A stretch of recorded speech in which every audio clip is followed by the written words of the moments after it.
ये मैं क्लियर करना चाहता हूं। लेकिन आप समझिए कि 2.1 will be much better than previous 2.57। मैं ये बात कहना चाहता हूं कि फिटमेंट फैक्टर ज्यादा दिखे इसका मतलब ये जरूरी नहीं है कि वो फिटमेंट फैक्टर ज्यादा बढ़िया होगा, क्योंकि फिटमेंट फैक्टर ज्यादा बड़ा बना दिया और तमाम चीजों को उसमें अगर सरकार ने ऐड कर दिया कि नहीं, आपके एचआरए को भी उसी में जोड़ दिया, आपके टीए को भी पहले जोड़ दिया और फिर ये फिटमेंट फैक्टर दिया, तो बचे हुए फिटमेंट फैक्टर से मल्टीप्लाई करेंगे, उससे कोई लाभ नहीं होगा। तो अभी जो हम बात करना चाह रहे हैं वो ये बताना चाह रहे हैं कि 7 अगस्त को जो हमारी बैठक हुई है उसमें हमने स्पेशली टीचिंग कम्युनिटी की बात की है। टीचर्स के मुद्दों को लेकर के हम गए थे, वो मैं आप लोगों को बताना चाहता हूं। हमारे साथ उस डेलीगेशन में उत्तर प्रदेश से जो all India NPS employees federation के प्रदेश अध्यक्ष है श्री अंकुर त्रिपाठी विमुक्त जी, और प्रदेश मंत्री जो बनारस जोन के भी प्रेसिडेंट हैं श्री अमित कुमार पांडे जी, वो भी हमारे साथ डेलीगेशन में मौजूद थे। और दिल्ली से प्रगतिशील शिक्षक न्याय मंच है, उसके प्रदेश अध्यक्ष डॉक्टर प्रदीप डागर जी हमारे साथ में थे, और हमारे हमकदम विनोद यादव जी जो कि हमारे Delhi all India NPS employees federation के प्रदेश अध्यक्ष हैं, वो भी हमारे साथ डेलीगेशन में मौजूद थे। हम टोटल 5 लोग डेलीगेशन में गए थे। हालांकि 5 लोगों को जो आमतौर पर अलाउ नहीं करता है पे कमीशन केवल 2 लोगों को बुलाता है, लेकिन ये आप सब लोगों के भरोसे, आप लोगों के सहयोग और एक इस संगठन को बड़ा मान्यता, कहते हैं कि ना सरकार में भी एक मान्यता जैसी मिलने की स्थिति, उन सारी वजहों के चलते पे कमीशन ने हम 5 लोगों को डेलीगेशन में अलाउ किया और वहां पर अच्छी खासी बैठ करके बातचीत हुई। तो इस बार जो 7 अगस्त को हमने जो टीचर्स के मुद्दे रखे, वो सबसे पहला मुद्दा हमने ये रखा है कि टीचर चाहे प्राइमरी का हो, टीचर चाहे माध्यमिक का हो, चाहे सीनियर सेकेंडरी का हो, चाहे डिग्री कॉलेज का हो, चाहे यूनिवर्सिटी का हो, चाहे किसी रिसर्च इंस्टीट्यूट का हो या किसी और संस्थान का हो, टीचर का रिटायरमेंट, टीचर की नौकरी की लेंथ एक जैसी होनी चाहिए।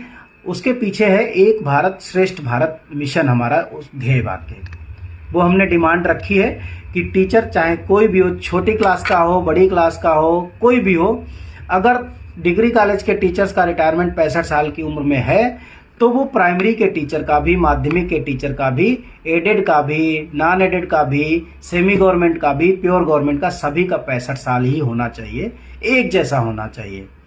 सीएल, ईएल या एचपीएल या मेडिकल लीव रूल्स सबके एक जैसे होने चाहिए। ये ना हो कि बिहार का टीचर 25,000 बेसिक पाता है प्राइमरी का, यूपी का 35,400 बेसिक सैलरी लेता है, दिल्ली का 35,400 लेता है, गुजरात का 20,000 लेता है। ये एनोमलीज नहीं होनी चाहिए।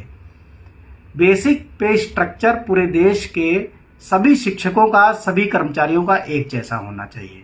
जो जिस लेवल का कर्मचारी है उस लेवल में जितने भी ग्रेडिंग्स हैं, जितने भी कर्मचारी हैं, सबका पे स्ट्रक्चर एक जैसा होना चाहिए। ये हमारी पहली डिमांड थी कि सभी टीचर्स का एक जैसा पे स्केल करना चाहिए। प्राइमरी के जहां कहीं भी टीचर्स हैं, केंद्र सरकार ये तय करे कि राज्य सरकारें भी सेंट्रल गवर्नमेंट के पे स्ट्रक्चर को ही फॉलो करेंगी।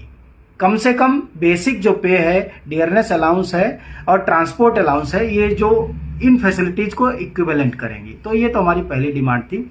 एक हमने उसमें और डिमांड किया है कि खास करके यूनियन टेरिटरी, जो केंद्र शासित प्रदेश के शिक्षक हैं या कर्मचारी हैं, तो सेंट्रल गवर्नमेंट की रूलिंग ही उन पर लागू होती है। लेकिन होता क्या है कि सेंट्रल गवर्नमेंट कोई कानून निकाल देता है, उन्हें स्टेट गवर्नमेंट्स तक या उन्हें यूनियन टेरिटरीज तक पहुंचने में, इंडोर्स होने में, इम्प्लीमेंट होने में कई बार तो कई साल लग जाते हैं, कई साल। जैसे मैं एक एग्जांपल देता हूं, यूनिफाइड पेंशन स्कीम का विकल्प 1 अप्रैल 2025 से शुरू किया गया था और वो 30 सितंबर 2025 को बंद कर दिया गया था। जितने लोगों को जाना था उतने लोग चले गए। अब केंद्र शासित प्रदेशों ने उसको इंडोर्स तो कर लिया, किसी ने उसे अप्रैल में ही कर लिया, किसी ने मई में किया, किसी ने जून में किया, किसी ने जुलाई में किया, लेकिन वो इम्प्लीमेंट नहीं हो पाया। इम्प्लीमेंट नहीं हो पाया का मतलब कि पेपर तो भर के दे दिया कि लो भैया हम यूपीएस में जाना चाह रहे हैं, लेकिन ऑनलाइन वो प्रोसेस हुआ ही नहीं, ओपन ही नहीं हुआ, एक्टिवेट ही नहीं हुआ। फलता क्या हुआ कि बहुत सारे टीचर्स, बहुत सारे कर्मचारी जिन्होंने ऑप्शन फॉर्म दे दिया भर करके, लेकिन उनके साथ यूपीएस वाला व्यवहार भी नहीं हो पाया और वो रिटायर हो गए, और उन्हें रिटायर हुए 1-1 साल हो गया है। हमारी दिल्ली में ही कम से कम 8 टीचर जिनसे मैं व्यक्तिगत मिला हूं, वो एनपीएस में रिटायर हो गए हैं। उन्हें ना एनपीएस से पेंशन मिल रही है, ना ही उन्हें यूपीएस से पेंशन मिल रही है। अब आप बताओ कि पहले जो भूखा आदमी है, जिसको कोई पेंशन ही नहीं मिल रही और उसको 1 साल हो गया, उसके लिए क्या जरूरी है सबसे ज्यादा?